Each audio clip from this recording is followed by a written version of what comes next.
So how did you handle it physically? Obviously, you're a fit person. That's kind of your life, and you want to be there for your son. So you have to be strong enough to be able to last the many months that it took to get him better. So how did that affect you, and what did you do to stay, able to do that physically? So when I got to the hospital that first day, and I'm looking at my son, he's in a coma. And I know, okay, now I need to be here. I mean, the third leading cause of death is death by doctor. It's very dangerous in the hospitals, especially teaching hospitals. And I had to make this book go.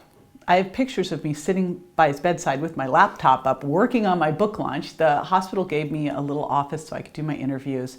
And I knew that to pull both those things off, which were the only things besides my other son that I was focused on, that there was one thing that had to go on top of all of it, and that was my self-care. So I actually put my self-care above everything else.